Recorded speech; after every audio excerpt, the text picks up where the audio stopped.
Welcome to Deco Guide, the only app designed to help you navigate your college and career journey in the quickest and most affordable way. This podcast is brought to you by EdTechquity, dedicated to opening doors to higher education and career opportunities for all. Hey y'all, welcome to our What Would You Do series, where I get to ask professionals unscripted questions about what they would do to overcome obstacles in college and beyond. Hey Professor G, so what would you do if you can't seem to find the perfect college that you want to go to?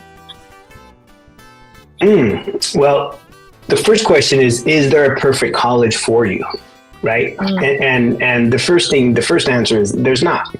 You know, none of us know what the college experience is going to be until we get there, right? Every single college is different.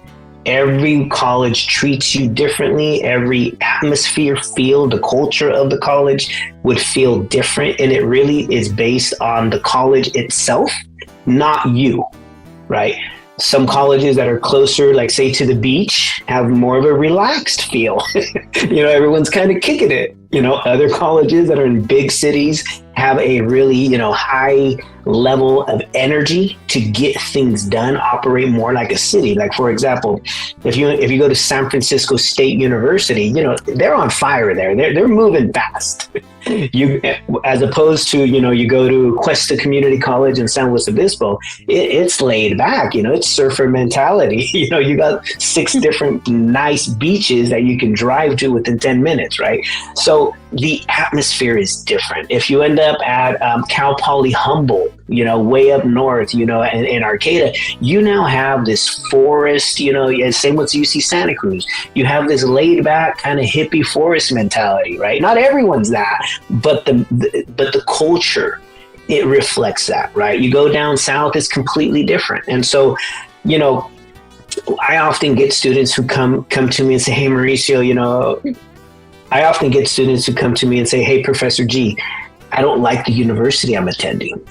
That's straight up. And I said, okay, where's it at? What don't you like about it? Et cetera, et cetera. You do have some options, right? My first advice to those students is, can you survive it until you graduate? That's the first question, right? Do you think that you'll leave if you stay there, right? Or you'll quit? If the answer is yes, I'm going to quit, or that kind of thing, then I need you to come home to the local community college, and then we'll find you a better school that can match what it is that you're looking for.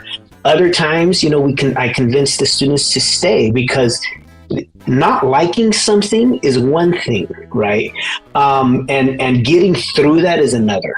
And let's be real, in life, sometimes you get a job that you don't like, but you have to be there. Why? Because you got bills to pay.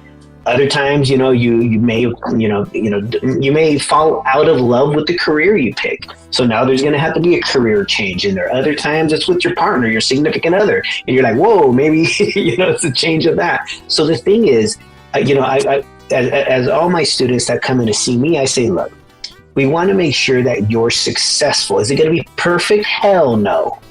Hell no, it's not going to be perfect.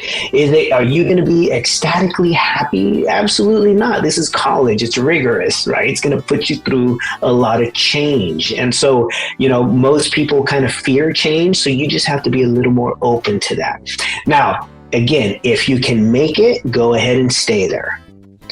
If you can't, if you get to that point where like, I'm done, this is it, I'm out of here. If I can't go to another school, I'm out of here. That's when I say, look, why don't you come back, to a local community college? Let's figure out another pathway to that 4-year degree you wanted, or to that career certificate you wanted, because there are other pathways to get there without forcing you to stay at the college that you kind of don't like. The last thing I want to say is, ever since COVID, ended, well, not ended, but we now learn to live with COVID, right? And so ever since learning to live with COVID, we're finding about 70% of community college classes are online, which means what? That kind of takes the culture out of it, right? And the being in person at every class in a place that you don't like, that kind of is removed now, since we have so many more online courses. So now it's like, can you handle the online courses, right? Are you happy enough to pass those online courses? And some students, aren't. Some students want more in-person classes, right? Which is great. I get that a lot nowadays. Is I'm done with online. Professor G, I've been in online for 2.5 years, 3 years. I'm done. I need to come back on the campus. So then what we'll do is we'll find a campus that has more in-person offerings for that particular student to be able to come back into that face-to-face culture. So for those of you who are looking for a new campus, always consider that community college campus because they're open access, right? So if you leave a university, you can come back to community college and then go back to university. Maybe you chose the wrong major, right, at a particular school, and now you want to leave that school and come to another school. Again, community colleges are open access institutions. They let you do basically whatever you wish as long as you're making progress towards some kind of degree. So please visit your counselor, please visit your career center, watch our videos on Tech Guide because we're really there to make sure that you understand that this pathway you're on, this journey that you're on, it's not going to be perfect. Guarantee that for sure. What we want it to do is something that we want it to be a pathway that you can achieve, and we want to eliminate as many barriers as possible for you to achieve that pathway. So at the end, I just need you to graduate. Thank you, Professor G. That was great. Thank you for tuning into Techo Guide, the app focused on bringing you tools and content to help you make better decisions about school, life, and career. We hope this episode has inspired you to pursue and excel in your own educational and career journey. Don't forget to subscribe, follow, and share.